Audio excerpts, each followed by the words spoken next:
Headlines: Vice President Sara Duterte resigned as Educational Secretary and Vice Chairperson of the NTF-ELCAC. According to Vice President Sara Duterte, her decision to exit the Marcos cabinet is not born out of weakness, but from genuine concerns for teachers and Filipino youth. We'll delve more into this later on.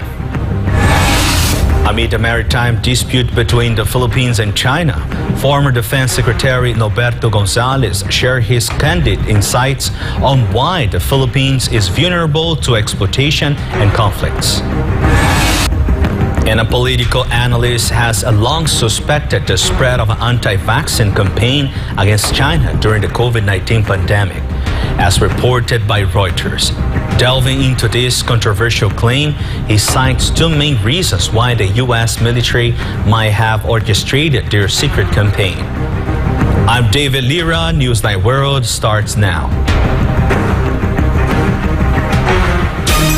Not a sign of weakness. Vice President Sara Duterte emphasized this when she decided to resign as Educational Secretary and Vice Chairperson of NTF-ELCAC on Wednesday. For more details, here's Jason Rubrico's report. At exactly 2:21 in the afternoon on June 19, Vice President Sara Duterte went to Malacanang to resign as the Secretary of the Department of Education and Vice Chairperson of National Task Force to End Local Communist Armed Conflict, or NTF-ELCAC. Secretary Cheloy Garafil confirmed that President Bongbong Marcos Jr. accepted Vice President Duterte's resignation. Her resignation will be effective on July 19 after a 30-day transition period. In her message, the Vice President emphasized that her resignation is not a sign of weakness. Mga kababayan, ang aking pagbibitiw ay hindi lula ng kahinaan, kundi dala ng tunay na malasakit para sa ating mga guro at kabataang Pilipino. Despite her resignation, Vice President Duterte assured that she will continue to support the education sector in the country. Bagamat hindi ako magpapatuloy na mamamahala sa kagawaran, patuloy pa rin nating itataguyod ang kalidad ng edukasyon na nararapat para sa Pilipino. Hindi man ako ang tumatayong kalihim ng edukasyon, mananatili akong isang ina na nagmamatyag at titindig para sa kapakanan ng bawat guro at bawat mag-aaral sa Pilipinas. Under Vice President Duterte's 2-year leadership at DEPED, various reforms were implemented for the development of the education sector, addressing both the needs of students and the concerns of teachers. One of the reforms implemented by DEPED is the Matatag curriculum, aimed at raising the level of knowledge of the students, especially in writing, reading, and mathematics. Vice President Duterte also stood firm against CPP-NPA-NTF, criminality, terrorism, and illegal drugs to ensure the security of schools, students, and teachers. The Vice President also did not forget the welfare of teachers, from their benefits and salaries to ensuring their proper working environment and rest or vacation. Among DEPED's accomplishments are the construction of more school buildings and classrooms and the installation of internet connections in schools.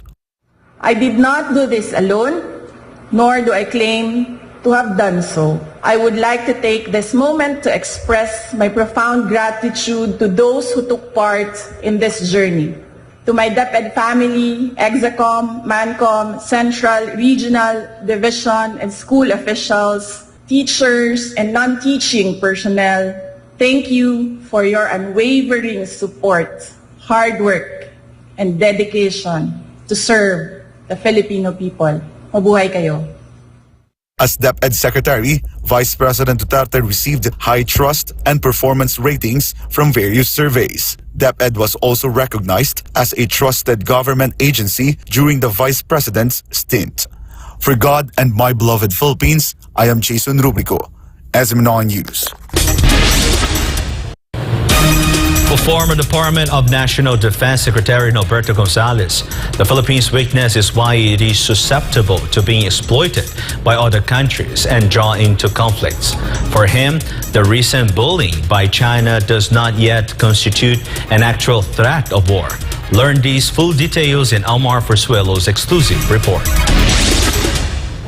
The Armed Forces of the Philippines or AFP, Department of National Defense or DND, and Department of Foreign Affairs or DFA strongly condemned the illegal and aggressive actions of China near Ayungin Shoal on June 17, which resulted in damage to a Philippine ship and injured a Navy personnel. Due to this recent incident of China's bullying, many Filipinos are once again angered and want to engage in war with the stronger China. However, for Norberto Gonzales, former Department of National Defense Secretary and National Security Advisor during former President Gloria Macapagal-Arroyo's administration, Filipinos should not give in to China's bullying. In an exclusive interview with SMNI News, Gonzales stated that what China is doing in South China Sea cannot yet be considered an actual threat of war. Tingin ko lang, huwag tayo padala kasi kinukuha tayo ika nga binubuli ka di ba? Huwag ka masyadong pumatol dyan. Hindi tayo dapat masyadong pumatol dahil alam natin, ang aksyon ng China is more bullying than an actual threat of war.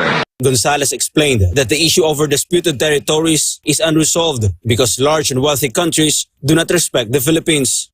Mukhang hanggang sa ngayon, hindi malinaw ang ating policy sa West Philippine Sea kasi because of one important element. Alam mo, kunyari, sa pakikipag-usap, kung hindi kayo ginagalang ng kausap mo, hindi magiging maganda ang resulta ng pakikipag-usap. Sa ngayon kasi, kulang sa paggalang ang mga iba't ibang bansa sa Pilipinas. Hindi lang China. Pati yung mga ibang bansa, medyo mababa ang tingin sa atin as a country. He added that a change in leadership of the Communist Party of China, which aims to be recognized as a superpower, has further complicated the situation. Hindi natin masasabi na ngayon nangyayari yan. Nagkataon lang na right after GMA, nung pumapasok na si Pinoy, nagpalit ng liderato ang Communist Party of China. Kung ano kasi dapat tingnan natin dyan yung pananaw, at saka yung paniniwala nung bagong namumuno sa China. Yung naunang namumuno sa China, noong panahon namin, kunyari, panahon ni GMA, medyo moderate. Ngayon, ang namumuno sa China, naghahangan na maging superpower ang China. Kaya iba ang kanyang pagkilos. At talagang nagkataon din na para patibayin niya yung kanyang pamumuno, kailangan may external enemy ang China.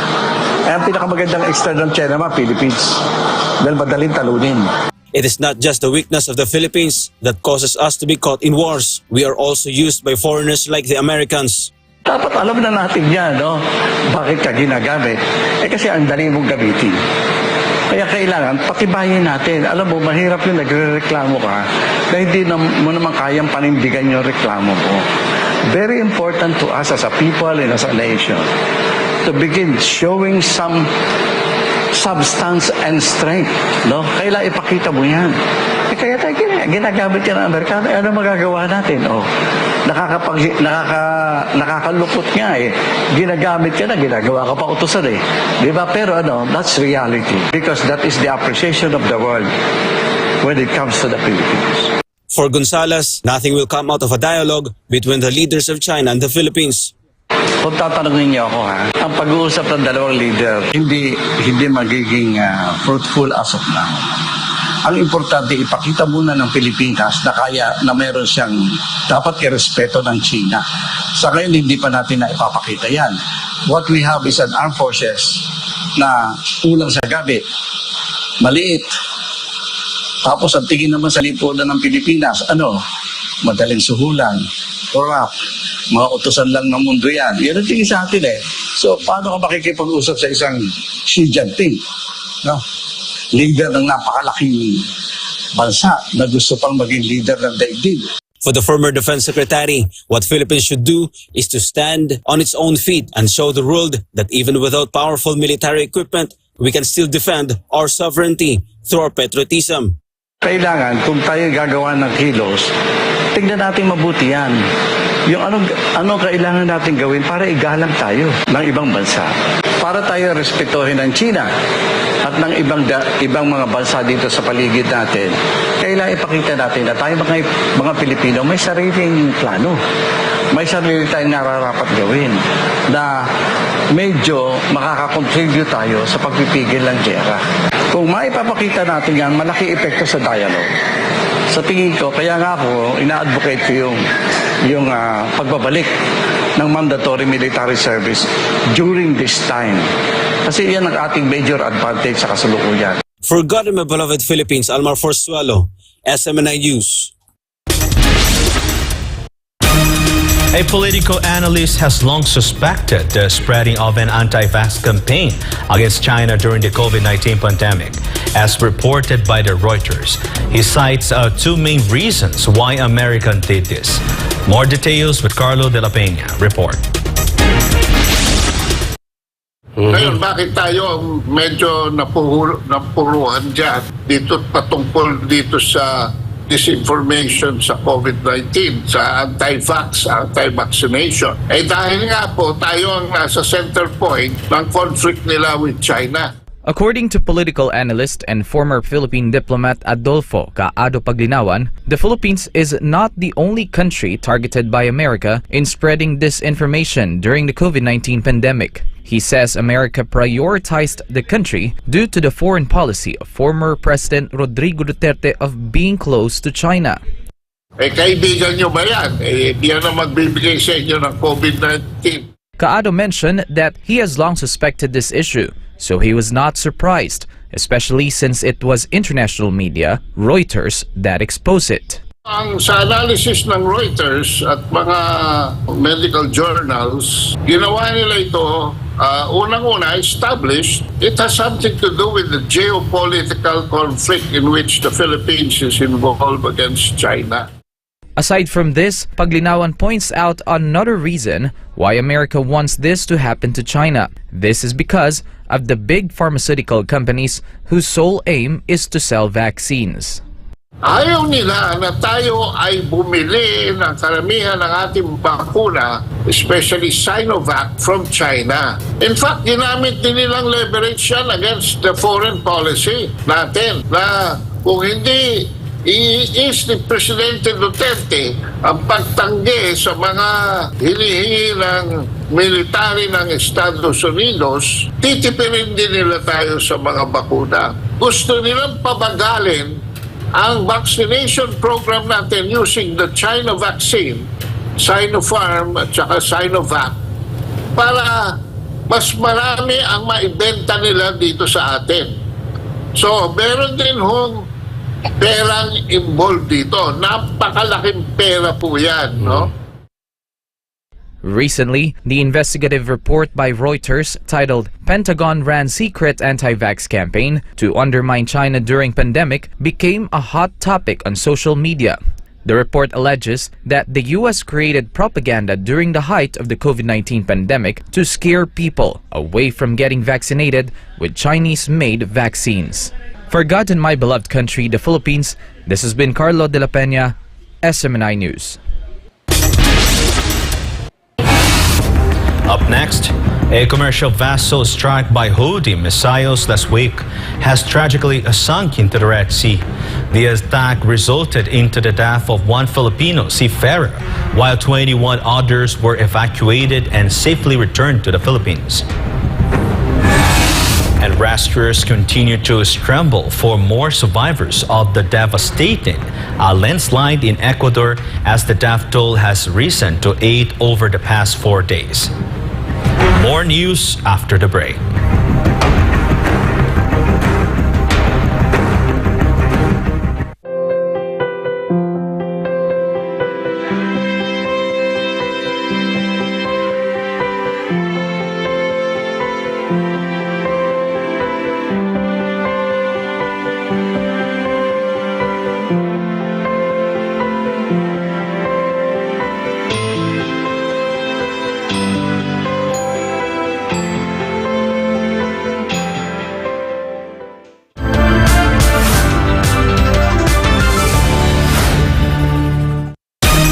A commercial vessel struck by Houthi missiles last week has sunk into the Red Sea. The attack killed one of the Filipino seafarers, while 21 others were evacuated and returned to the Philippines. Melchizedek Cadiz reports. Assalamualaikum. The Greek-owned MV Tudor submerged in the depths of the Gulf of Aden after being hit multiple times by missiles launched by Yemen's Houthi rebels. Greek-owned Liberian-flagged MV Tudor was believed to have gone down overnight in the Red Sea of Eritrea after being targeted several times by the Houthis last week, according to the UK Maritime Trade Operations Agency. The bulk carrier was transiting through the southern Red Sea when an unmanned remote-controlled boat laden with explosives sent by Houthis targeted the ship on June 12, causing severe damage at the stern and flooding. The Houthis staged a second attack on the same vessel hours later by hitting it with a missile. One of the Filipino engineers aboard the ship died, while the remaining 21 crew members were evacuated and returned to the Philippines on Monday. Meanwhile, the Houthis claimed that the Palawan-flagged Ukrainian-owned MV Verbena also sank in the Gulf of Aden after the militant group hit the vessel with 3 anti-ship missiles on June 13th. The ship was carrying a cargo of wood construction material from Malaysia to Italy when the rebel group targeted it while passing through the Red Sea. The Houthis warned that attacks on commercial ships with links to Israel will continue in the Red Sea in solidarity with Palestinians as the war in Gaza rages. The incident will make MV Tudor the second sinking of a commercial vessel struck by the Houthis since November, in case Yemen's claim about Verbena was inaccurate. Reporting from Kuwait, I am Melchizedek Cadiz, your global citizen correspondent for God and for our beloved country, the Philippines. Russian President Vladimir Putin made a historic visit to North Korea as Western nations critical of Moscow partnership with Pyongyang watch on. The trip was Putin's first visit to the Korean peninsula in 24 years. Shielo Lee has the news. North Korean leader Kim Jong-un reaffirmed support for Russia's war in Ukraine as he welcomed Russian President Vladimir Putin's arrival, whom he referred to as a comrade in arms. Two of America's fiercest adversaries embarked on a historic meeting in Pyongyang in the wake of escalating confrontations with Washington. Putin received a grand welcome as he arrived in the North Korean capital. Thousands of North Koreans who were waving the flags of both countries greeted him, while grand portraits of the Russian leader lined up on the streets of Pyongyang. Mounted soldiers and military personnel also welcomed the Russian leader as he and North Korea's supreme leader walked in the backdrop of an exuberant crowd. Putin told Kim that Moscow is fighting against the decades-long hegemonic and imperialist policy of the United States and its allies as he thanked Kim for supporting Russia in its war in Ukraine. Both leaders signed a comprehensive strategic partnership that could deepen their military and economic cooperation amid an onslaught of Western sanctions. The last time Putin stepped on North Korean soil was in 2000, which made the visit historic and symbolic for both allies. Putin also paid Vietnam a visit on Wednesday and Thursday. Russia and North Korea, both heavily sanctioned by the West, have strong cooperation in the spheres of defense and trade. Reporting from South Korea, this is Shielo Lee, your global citizen correspondent for God and our beloved country, the Philippines. Sweden and Norway are among South Korea's target markets for the sales of its rocket artillery system as it seeks to expand its reach in Europe. Trisha Molina reports. South Korea's Hanwha Aerospace sees an opportunity in Europe by selling weaponry to Sweden and Norway. The defense company sees the two Nordic countries as a target market to introduce the K2-39 Chunmoo rocket artillery system. Developed in 2013, the self-propelled multiple launcher is said to be at par with the High Mobility Artillery Rocket System, or HIMARS, developed for the United States Army. Hanwha promoted short delivery time and price for the rocket artillery system as its edge over its competitors. The South Korean defense company said it can deliver a battalion-sized batch of 16 to 18 Chunmoo launchers per country by 2030. European countries taking interest in South Korea's long-range rocket system prompted the East Asian country to take a chance in the region by displaying its multiple rocket launch system for the first time. Reporting, this has been Trisha Molina, SMNI News. Search and rescue operations following a landslide in Ecuador continue as the death toll rose to 8 in the past 4 days. Federico Veloso has the details. The death toll from a landslide that hit central Ecuador this past weekend is expected to rise in the next few days, as rescuers race against time digging through mud and rubble to search for the missing. Heavy rains that poured in several provinces of Ecuador triggered a landslide this past weekend. A hill that partially collapsed on Sunday swept over some houses and vehicles, killing 8 and injuring 22 others. 11 people were declared missing. Residents in the city of Baños, known among tourists as the jumping-off point for adventures in the Amazon jungle, were affected the most. The heavy rains resulted in landslides and flooding that affected at least 13 provinces, destroying some bridges and highways, and blocking the main road connecting Ecuador's highlands to its Amazonian provinces. The tragedy took place as memories of the previous landslide that buried families in Ecuador's Chimborazo region in March of last year remain fresh in memory. The tragic incident killed 11 people and more than 60 people were declared missing. Apart from South American nation, severe weather blamed on climate change has drenched parts of Central America, with 13 people dead after flooding and landslides in El Salvador and Guatemala. This has been Federico Veloso, your global citizen correspondent for SMNI News. And before we end, may you be inspired with the words of the sun.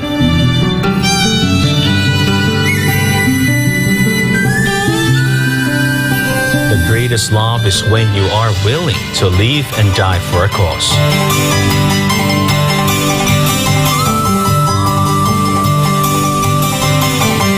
And that's all for this edition. For more updates, you may visit smninewschannel.com or follow us on our official social media accounts on Rumble, YouTube, Facebook, and Twitter.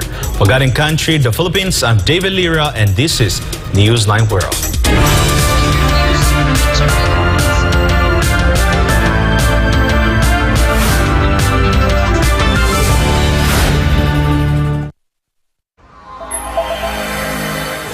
Subscribe to SMNI News Channel and turn on the notification bell to keep you up to date. Also visit our official social media accounts and join our community on Viber and Telegram.